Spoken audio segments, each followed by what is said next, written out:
We've spoken a lot about Cyberpunk 2077 in recent weeks, but as you'd expect from a game of this size and scope, there's just too much to talk about. There's still quite a few tidbits of info and details on CDPR's massive RPG that we haven't yet discussed, and in this feature, we're going to be taking a look at a few such things. Dynamic cutscenes. Cyberpunk 2077 being a purely single-player game is a decision that has been controversial with many, but CD Projekt Red is using that to do some interesting things with how they tell the game's story. Specifically, it seems like cutscenes are going to be a lot more dynamic. During conversations with characters, players will still have control of the camera and will be able to look around for signs of potential trouble or other points of interest in the vicinity. Interacting with these things could dynamically alter the cutscene and how it progresses. Conversations. Conversations with characters in Cyberpunk 2077, it seems, are going to flow a lot more organically than we're used to in RPGs. Rather than walking up to a character and pressing an action button to initiate a conversation, when you approach someone, you'll automatically get some dialogue choices on your screen to begin talking to them. It may seem like a tiny detail, but we expect it'll be among several details that will work together to constantly keep players immersed in the game's world. Johnny Silverhand. There's still so much about Cyberpunk 2077's story that we don't know yet, but one thing that CDPR has made abundantly clear is that Johnny Silverhand, played by Keanu Reeves, is going to be a crucial element in the narrative. The former rocker boy has been technically dead for decades by the time the game's events kick off, but he's more than just a Navi-like companion character. He has his own motivations and goals, and they may not always align with your own. How V chooses to react to Silverhand and whether or not you trust him will be shaped by how you play the game and what decisions you make in the story. More Johnny Silverhand details.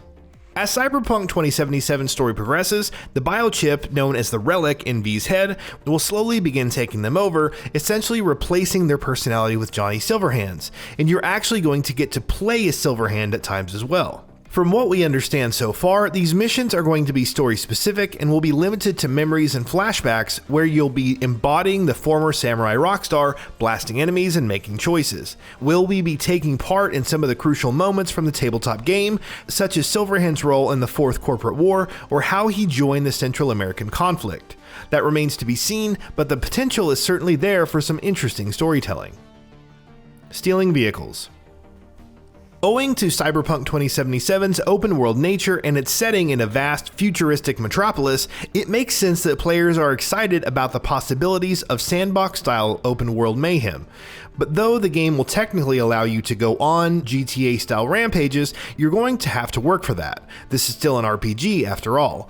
For instance, you'll have to unlock and invest in different skills to be able to steal or break into cars in different ways. The body stat, for example, will allow you to throw NPCs driving cars out of their vehicles, while the technical stat will govern how well you can hack into stationary cars.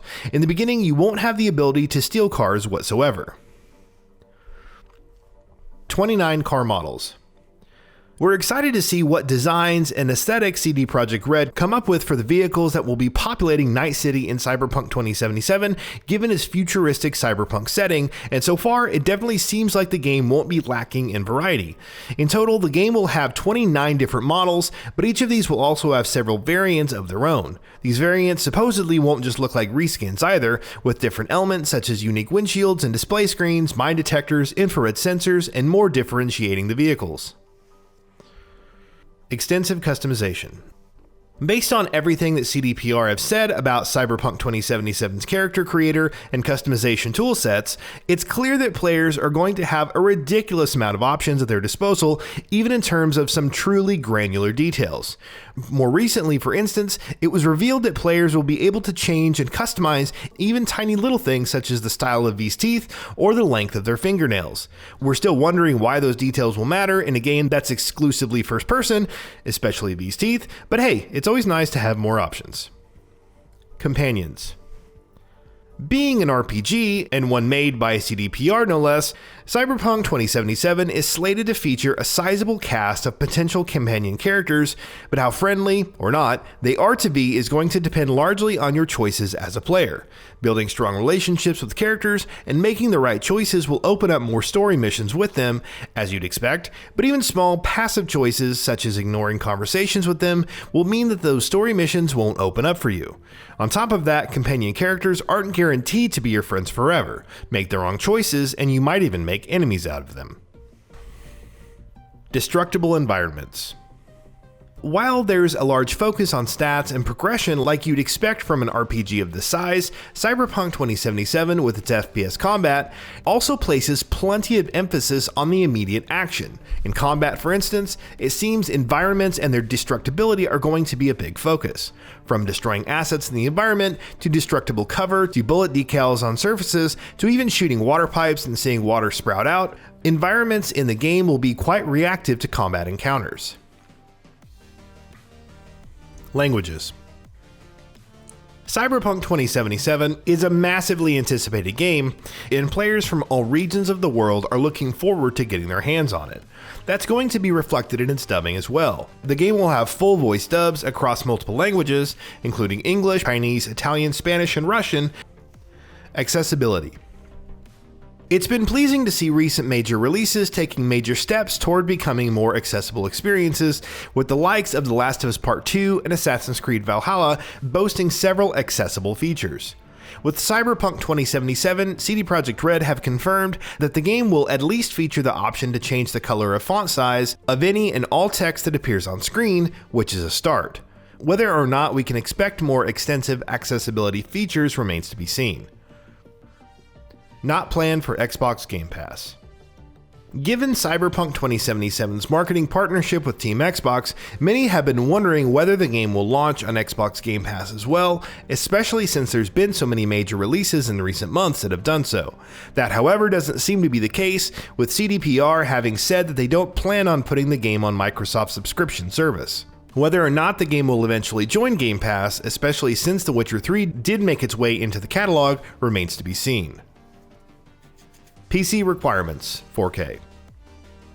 Cyberpunk 2077's PC requirements have been known for some time now, with its launch approaching. CD Projekt Red recently unveiled requirements for more graphical settings as well. On 4K without ray tracing, you'll need 16GB of RAM, either an i7 4790 or a Ryzen 5 3600, along with either an RTX 2080S, an RTX 3070, or an RX 6800 XT.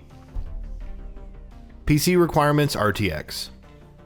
Meanwhile, if you want to play with ray tracing enabled on minimum settings, you'll need either an i7 4790 or Ryzen 3 3200G with an RTX 2060 and 16GB of RAM. For 1440p with ray tracing, you'll need 16GB of RAM, either an i7 6700 or Ryzen 5 3600 and an RTX 3070. Finally, for the highest possible setting, which will see the game running in 4K with ray tracing enabled, you'll need 16GB of RAM, an RTX 3080, and either an i7 6700 or a Ryzen 5 3600. And that wraps it up. If you like what we are doing, please consider subscribing to our channel, and don't forget to switch on the bell notification icon. That way you will never miss out on any of our videos.